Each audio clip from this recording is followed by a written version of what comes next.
On today's episode, we're going to talk about things they don't tell you about waiting. We have business owner, fashion designer, and soon to be husband, Dominic Hobart. I anticipate this is going to be a very fun time. Nick is a very intelligent man. Although he don't talk much, he's a well of wisdom. And I'm sure after you hear this, through his very thick New Orleans accent, you'll be blessed. So I'm going to have my special guest, Nick, come now.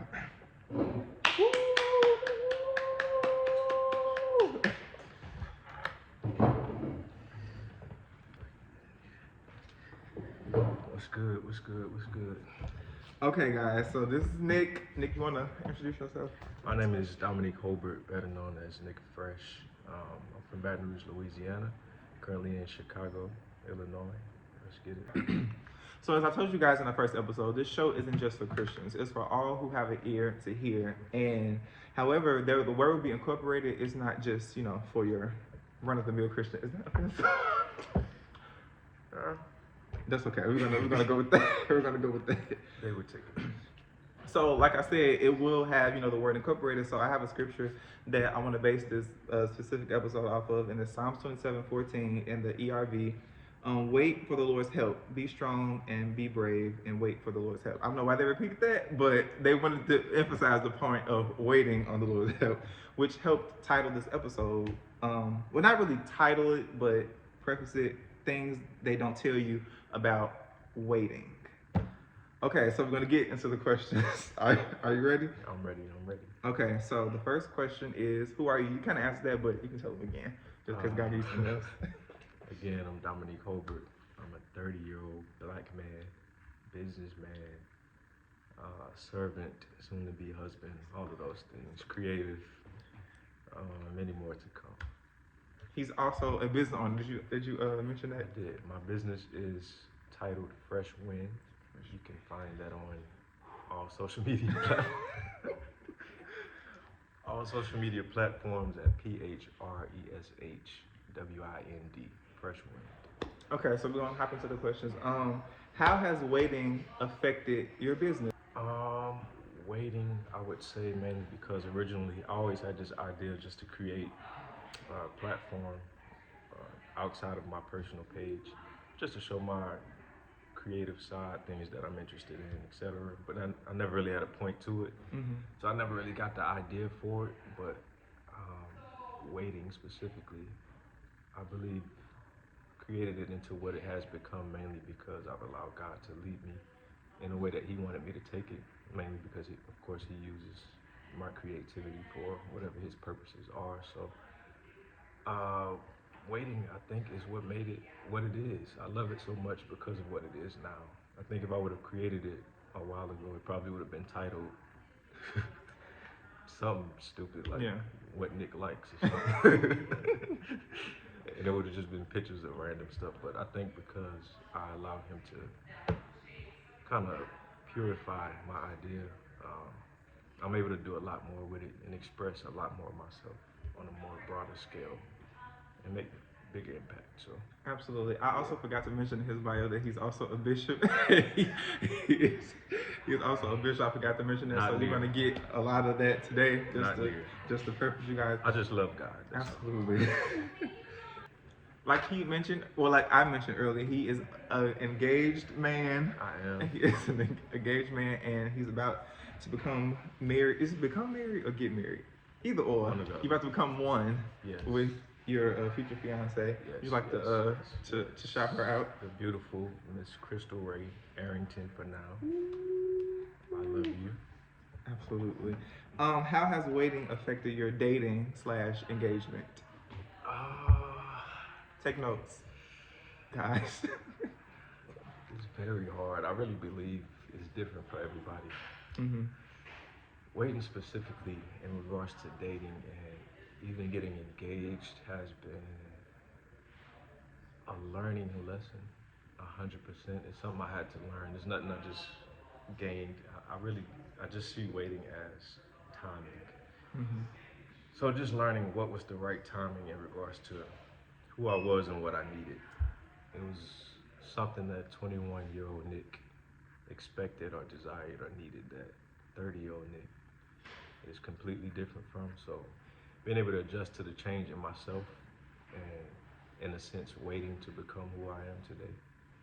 I think that helped a lot in regards to choosing right, of course, specifically, um, because I have a long past. But throughout a lot of mistakes, I learned the real importance in waiting and choosing right, waiting to see exactly what I needed that matched what I desired. And I think that helped. Even maturity, a lot of maturity came with waiting as well. But once a man knows what he wants, what's his, what God has approved, that just made the That's whole good. waiting period for the engagement piece. That was just kind of, I kind of already had my mind set on that once it came about. So that part was easy. Was it love at first sight? That's your turn? Not sure. Oh, this is my Yeah. Love at first sight. I don't always believe in love at first sight. That's a song. How do you I don't. I feel that's two different lanes. I feel like you see one thing and then feel another. That's not always. I mean, it can possibly align, but I think love comes with experience.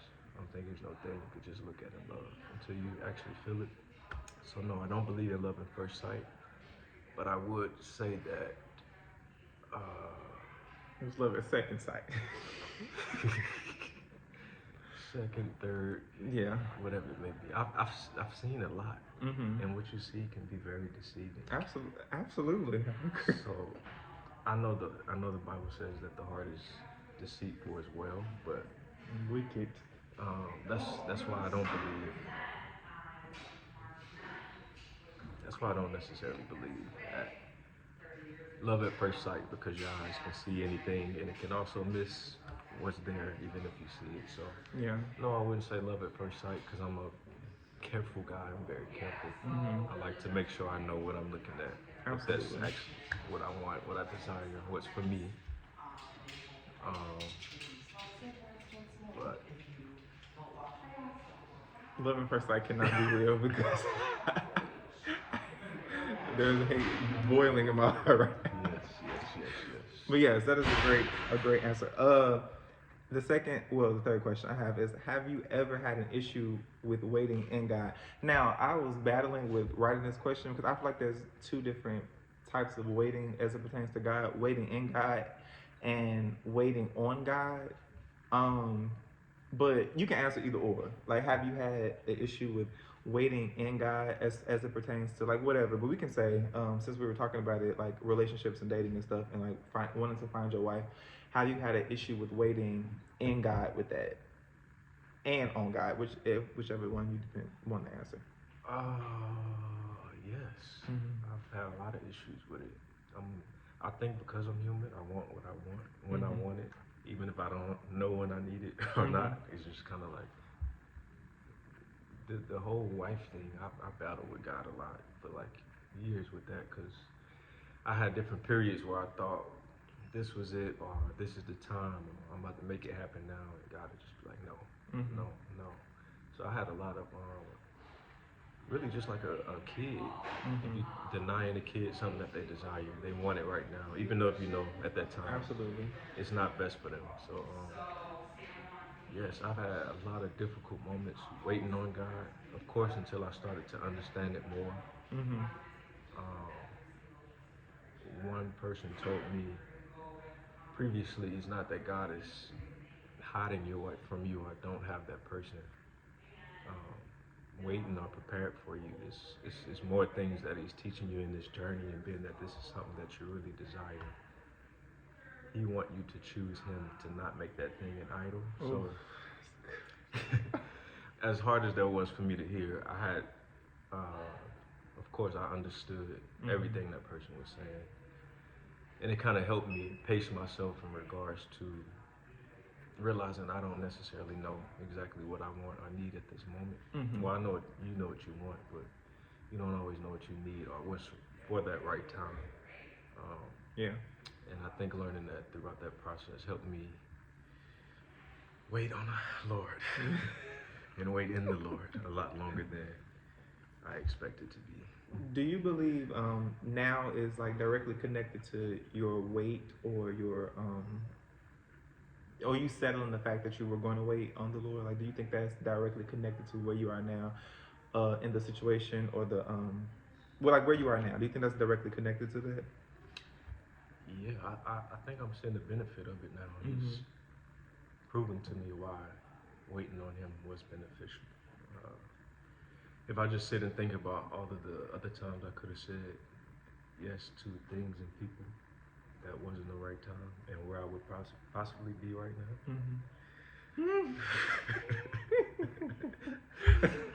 It makes me so much more grateful for the Yeah. time and to know that this, even in choosing a wife, having not the perfect woman, but the perfect woman for me, for what Yeah. I need, me being the perfect man that she needs, although I'm not perfect, just allowing God to make that happen. You know, if he's the creator of all things, we gotta trust him to be the creator when it comes to our desires and timing and all of these other things together as well. If he can make one thing good, that means everything else should be good if you allow him to do it, though. Yeah. So not by my own strength. I can say that's taught me a lot, and my mindset towards waiting is completely different now. Absolutely. Don't look at the question. Tell us about you and your fiance's origin story.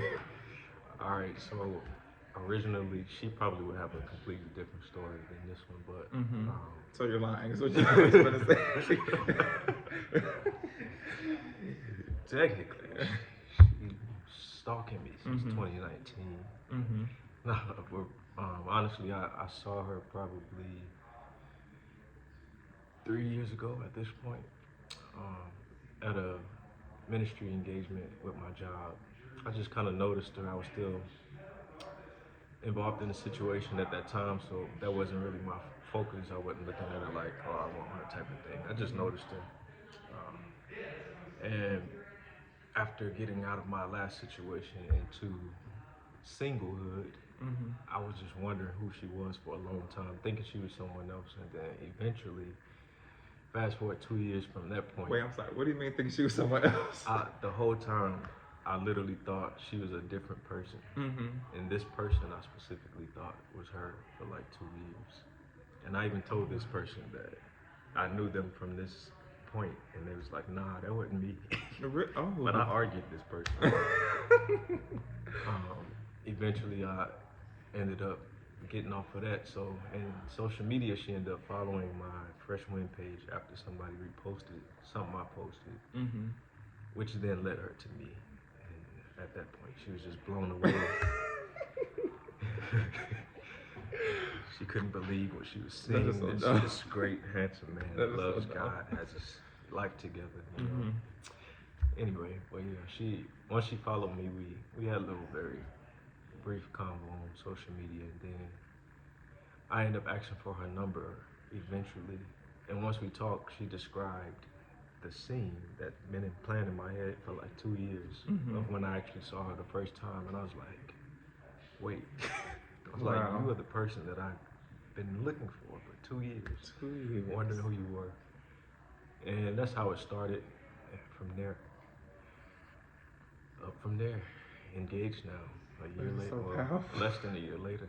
So, wow. That's who we are. I feel like I'm at the most important question on this list now. This question, it didn't take me long to figure this one out, but this is the most important question on this list. And it's, can I be your flower guy? You know, this is becoming a more popular thing now, and I feel like you've already mentioned this to me before, so I sent her this video and let her see what it was, and we've been laughing at it ever since. I don't think we would have I don't have a problem with it at all. I definitely don't think she would. You'd probably have to go through a training just to make sure you have what it takes to be a flower guy. Yes. That's a very important role. Absolutely. But yeah. So that's a yes, guys. Just let you guys, just so everybody's clear what time it is. 14:34 according to his phone. I don't know what. So that's mark that down. Okay, now this is the last question. It's more not really a question, but it's more so like your experience. And I'm gonna give you like 46 seconds to Jesus. explain this. What are some things they don't tell you about being engaged? And when I mean like some things they don't tell you, things that you did not know that caught you kind of off guard about being engaged, from a man's point of view and a Christian man's point of view. You can give me both because sometimes the Christian point of view can water down the humanity. So Yeah. you can give me both, like the struggle and the good. Gotcha. And Where do dating I across the pond start? because you guys live in two different. Yes, that's. I could write a book on it. Yeah, you should. All right, I'll start with dating across the pond. That's what you call it? Yes. I've never heard that in my life. But You are from New Orleans. I'm upset that he has not used one. guys, I'm actually from Baton Rouge. Colloquialism. I have to specify that. Anytime you say you're from Louisiana, everybody that's up, we just say up north. Everybody just says the same thing. Oh, you Okay. from New Orleans? No, I'm not. From So I don't- where? I'm sorry. They didn't hear what you said. They didn't hear what you said. Anyway, from Baton Rouge, Louisiana. Okay. About an hour from New Orleans. It's not the same. Do have a little southern accent every now and then, but you don't really hear it unless I get around southern people. But anyway, like I was saying, Okay, go ahead. dating across the pond. Dating across the pond. That's like a good analogy. with Yes. Fishing and all that. Absolutely. Supposed to be fishers of men or old man. Yeah. That's what he did. Anyway, dating long distance. Yes. It's very tough. I never expected myself to do it. I never had the desire to do it either, which is why I know this is God. But the toughness of that strictly is just the process of dating period, of course, getting to know a person, figuring out who they are, what they like, what's their triggers, all of these different things that comes with learning a person. It's very difficult, one, because a lot of what you learn can be nonverbal or situational, meaning we went to McDonald's together and they got your order wrong and you react. And that reaction would teach me a certain thing about you. You don't like this or that. But if we long distance, it's a lot of different things that I'm not able to experience and she's not able to experience, which makes the learning process a lot more difficult. Now you have to be very intentional with that type of process. You have to be intentional with really dating, courting, learning the person. What do you like? What do you don't like? What happens when I do this, when you do this, whatever. All of those things you have to be very, very intentional. A lot of times with my previous relationship, something I learned now that I'm being vulnerable here, I learned that a lot of my previous situations were only held together as long as they were because it was sexual. And what I mean is, you can get in an argument then and have makeup sex, and then the opportunity to learn something about that person or experience something or even notice something that is a red flag can easily be drowned out by the emotion The that comes noise. with sexual intimacy. You're not, that one little moment you just kind of complete it and be like, well, I ain't worried about that no more. This was good, so That don't matter. I'm not focused on that no more. So this also goes into waiting, just being abstinent and also long distance to where intimacy is at a all-time low. because God you knew. can't- You He can't knew. really, yes. He knew so- He knows his son, he knows his daughter. And the time, I think it was very beneficial with the long distance because we did great at it. We were able to spend quality time. We on the phone all the time. I think all of that played a great role in us learning each other, but also the long distance helped a lot in staying true to our abstinence and just being able to grow outside of that intimate level. It's I feel like God made that a special moment for after marriage because it's a extra wave of emotions and learning and all of that comes with it. So it's best to get that peace when you actually have the person that you plan to be with for the rest of your life, and Yeah. instead of getting all of that and then be confused, now you then put yourself in a position, an entanglement as they call it, and it might be something hard to get out of. So Yeah. very beneficial in that aspect. What was the other part of the question? I'm sorry, I've been across the pond. I was just basically saying like some things that you did not know about engagement Did that not know. you know now. Still learning engagements. I'm only probably about 2 or 3 weeks engaged. New. Was there a video? Yeah. I'm gonna insert that. Send me it so I can start clicking it. Things that I didn't expect or know. The biggest thing for me is I'm a person that has always been solo with my decisions, solo with my desires, my likings, my doings, whatever it is. I've just been solo Nick. I didn't have to consider anyone else's emotions. I didn't have to consider anyone else's decisions, thoughts, lifestyle, what would affect someone else. It was all about me. It wasn't like a selfish thing. That's just who I was. But one thing that I didn't know was the amount of submission from a male standpoint. A lot of times we talk about the woman submitting to a man, but it's a lot of things that I have to surrender and submit and sacrifice in regards to being engaged and making that next step towards marriage, covenant, and so much more. You have to deny yourself of a lot of things, not necessarily in a negative way, but you consider someone else. You have someone else to consider. This may be you, something you're used to, but it may affect this person differently, or it may not be something they're used to, or whatever it may be. Just having to consider someone else was probably the biggest learning lesson that I've gained so far.